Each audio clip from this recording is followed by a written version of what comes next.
प्रभु से बार बार यही प्रार्थना है कि हे प्रभु, हमें आपका प्रेम मिले।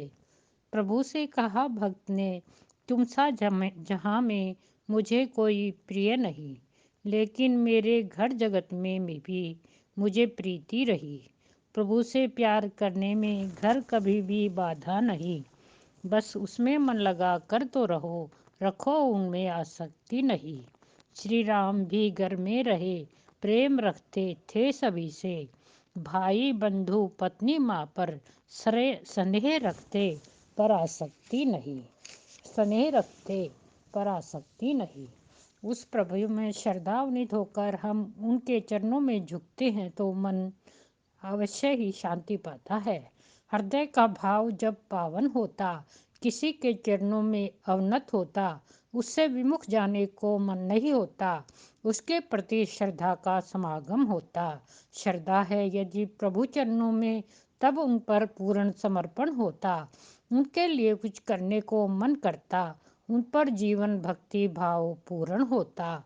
श्रद्धा है यदि गुरु चरणों में, तब उनके उपदेशों से जीवन मिलता। संजीवन का काम करते हैं जो जीवन, उनके प्रति श्रद्धा अवनत होता। श्रद्धा है यदि माता पिता चरणों में, उनके लिए कुछ करने का मन करता, व्यर्थ में ही जीवन नहीं बीत जाए यदि माता पिता के लिए मन अर्पण नहीं होता। श्रद्धा मन का भाव है अपना, अंतर मन जिससे सम्मानित है बनता। श्रद्धा मन का भाव है अपना, अंतर मन जिससे सम्मानित है बनता। नहीं किसी से वैर विरोध होता, बस समर्पण प्यार भक्ति स्नेह होता।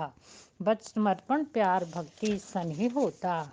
इस काया से क्या प्रेम करना, ये काया तो एक दिन ढल जाती है और एक दिन मृत्यु को प्राप्त होती है। काया की देख रेख इस एक हद तक हो, इससे उत्कृष्ट कर्म कर लेने का धर्म हो। इससे उत्कृष्ट कर्म लेने का धर्म हो। जब तक सार संभाल रहती, तब तक तो यह प्रिय लगती। जब कार्य करने में आती थकावट, तो इसमें आती सुस्ती। जब कार्य करने में आती थकावट, तो इसमें आती सुस्ती। सुस्ती दूर भगाकर फिर से लग जाना, कर्म करने के लिए सदा तत्पर रहना। मांस चर्म रक्त से बनी देह में क्या आकर्षण है, इसको कितना भी सजाओ, पल में सजावट होती नष्ट है। बचपन युवा वृद्धावस्था भी आती, क्षण क्षण बदलती काया में, कभी प्रीति होती कभी सज्जा करती। इसके साथ कर्म करके उम्र गुजारती, इसके साथ कर्म भी करती और अपनी उम्र गुजारती। यह शरीर नाना प्रकार के प्रलोभनों में फंसा हुआ, ज़्यादा सर्दी ज़्यादा गर्मी में व्याकुल होने वाला, मलमूत्र से भरा हुआ, खान पान पर आनंदित होने वाला, यह गुणहीन और शोचनीय है। इसके आँख कान नाक पैर हाथ मुँह जीवा, शरीर के सभी अंग इसकी शोभा बढ़ाते हैं।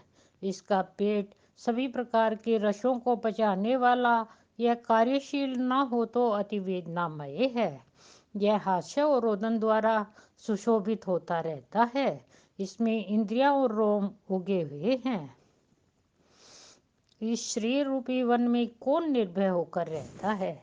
जो मायामयी संसार में पलता बढ़ता है, चित नाना प्रकार की उसमें आकांक्षाएं करता है, जिसमें तृष्णा और क्रोध की चिंगारियां निकलती हैं, इस पर किसका आधिपत्य है। जिसमें कभी मुस्कुराहट पैदा होती है, कभी सुख दुख की अनुभूति होती है, यौवन की चमक से जिसमें सरसता प्रकट होती है, अहंकार जिसके चित्त में कूट कूट कर भरा हुआ है, जो अंदर से खोखला ही है। श्री रामचंद्र जी कहते हैं कि यह खत्म हो जाए या बना रहे, इसमें मेरा कोई प्रयोजन नहीं, इस शरीर से मेरा कोई प्रयोजन नहीं। भगवान श्री रामचंद्र खुद कहते हैं, जिसके सभी अवयवों को आसक्ति ने घेरा हुआ है, यह शरीर मुझे प्रिय नहीं है। जिसमें नस नाड़ी और आंत रक्त चर्म आदि फैली हुई है, वह मुझे अभीष्ट नहीं है। मोह और ममता जिसमें कूट कूट कर भरी हुई है, यह देह रूपी देह मुझे प्रिय नहीं है। तथा जिसमें अज्ञान समाया हुआ है, जिसमें भूख निरंतर शोर मचाए रखती है, प्राण वायु चलती रहती है, सांस के आने जाने के कारण वायु का अंदर बाहर आना जाना लगा रहता है, वह देह मुझे प्रिय नहीं है। त्वचा रूपी चूने से चिकना कभी आनंद से सुखी, कभी दुख से दुखी हो जाता है। यह तन मुझे प्रिय नहीं है। श्री रामचंद्र जी कहते हैं, यहाँ धन संपत्ति राज्य आदि शरीर से क्या लेना देना है, क्योंकि ये स्थिर नहीं है, मिटती बदलती रहती हैं। यह शरीर वासनाओं और अहंकार का उद्गम स्थान है। यह बुढ़ापे के समय बूढ़ा और मृत्यु के समय अत्यंत कष्ट पाता रहता है। शरीर में आस्था रखने वाले, इसे स्थिर मानने वाले मोह में फंसे रहते हैं। जो शरीर को अपना ना समझकर अपनी आत्मा में ही जो विश्वास करता है, वह श्रेष्ठ है। आत्मा में विश्वास करने वाला प्राणी ही श्रेष्ठ है। शरीर में ही विश्वास करने वाली बुद्धि अज्ञान द्वारा हरी गई है। कुछ दिनों के पश्चात शरीर क्षीण होकर मृत्यु का ग्रास बन जाता है। जो पुरुष बादल को स्थायी मानता है, वह शरीर की नित्यता पर विश्वास कर सकता है। बादल को भी जैसे स्थायी नहीं है, वैसे शरीर भी स्थायी नहीं है, अन्यथा तो यह क्षणभंगुर है।